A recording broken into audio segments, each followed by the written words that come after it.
मेवाड़ के राणा रतन सिंह ने अपनी पत्नी रानी पद्मिनी का चेहरा दिल्ली के सुल्तान अलाउद्दीन खिलजी को पानी और कांच में दिखाया।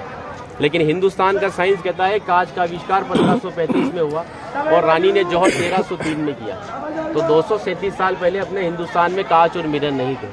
और अलाउद्दीन खिलजी के साथ में पर्सनल राइटर आया था जिसका नाम था अमीर खुसरो, जिसने उस समय किताब लिखी थी तारीख अलाई। उसने लिखा था कि मेवाड़ की महिलाओं ने अपने सतीत्व धर्म के खातिर जौहर किया और राजपूत कभी भी कॉम्प्रोमाइज करना नहीं चाहते थे। चित्तौड़ के ऊपर युद्ध होने का सबसे बड़ा रीजन था व्यापार, क्योंकि हिंदुस्तान में कभी भी कोई भी मुस्लिम कम्युनिटी पहले नहीं था। ये सभी जो आते थे अफगानिस्तान तुर्किस्तान से आते थे और आते कहाँ थे तो समुद्र के पास में आते थे, क्योंकि प्लेन तो थे नहीं ना। तो इधर नज़दीक पड़ता है गुजरात और ये जाते थे दिल्ली, तो इधर पड़ता है दिल्ली, उनको क्रॉस करना पड़ता था ये मेवाड़। अच्छा, इधर गुजरात इधर दिल्ली बीच में राजस्थान, तो इसको क्रॉस करना पड़ता था ये मेवाड़। तो यहाँ के राजपूत उनसे टैक्स वसूलते थे।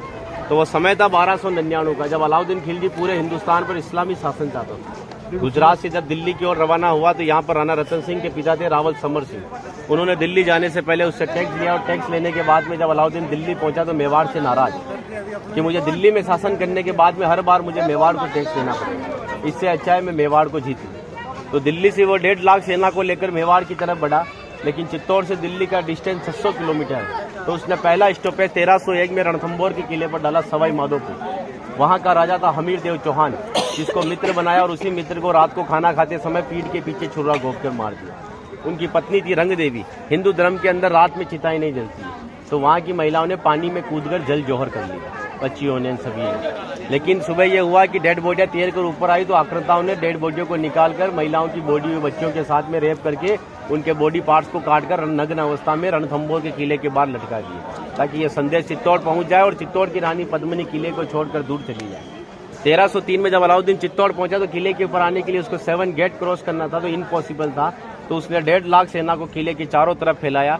8 महीने के बाद में किले के ऊपर खाने की कमी आई तो रानी पद्मिनी के चाचा भतीजा गोरा और बादल ने राणा रतन सिंह से कहा कि हमारा राशन खत्म हो रहा है और जब ये भूखे और कमजोर सेना से हम युद्ध करवाएंगे तो ये युद्ध नहीं कर पाएंगे। रतन सिंह को बातचीत के लिए 7 गेट के नीचे भेजा तो अलाउद्दीन खिलजी ने उनकी गर्दन पर तलवार रखकर झुकने के लिए कहा, लेकिन मेवाड़ का राजपूत सर कटाने के लिए मंजूर होता है लेकिन सर झुकाने के लिए कभी मंजूर नहीं हुआ।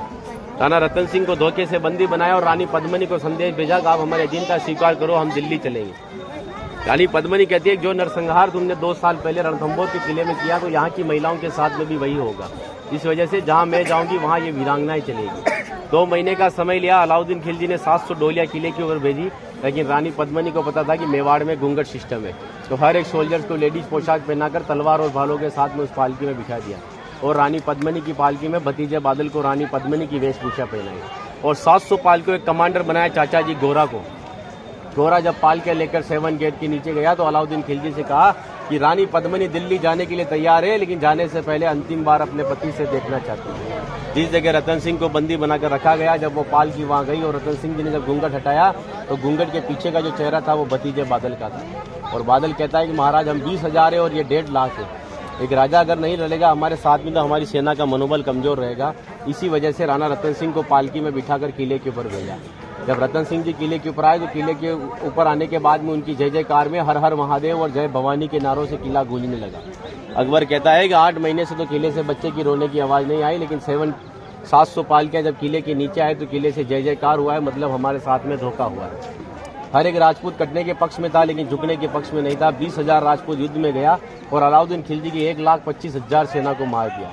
बचे हुए दुश्मन जब किले के ऊपर आए तो महिलाओं ने अपने सतीत्व धर्म के खातिर हिंदुस्तान का सबसे पहला और बड़ा जौहर 16,000 महिलाओं के साथ में जिंदा आग में जलकर किया। यहाँ पर भी रानी पद्मिनी के महल में कांच लगाए गए थे। वो कांच लगाए थे पंडित जवाहरलाल नेहरू ने, क्योंकि एक पद्मावत पिक्चर के एक राइटर मलिक मोहम्मद जायसी की किताब को प्रमोट करने के लिए जवाहरलाल नेहरू जी ने उस किताब को आगे बढ़वा दिया। ये रानी को आईने में दिखाया, लेकिन हिंदुस्तान के इतिहास में कभी मेवाड़ गुलाम भी नहीं बना तो आईने में किसको दिखाया। और एक राजपूत अगर अपनी पत्नी का चेहरा हजारों को दिखाता फिर कहते वो राजपूत कहलाने का हकदार भी नहीं।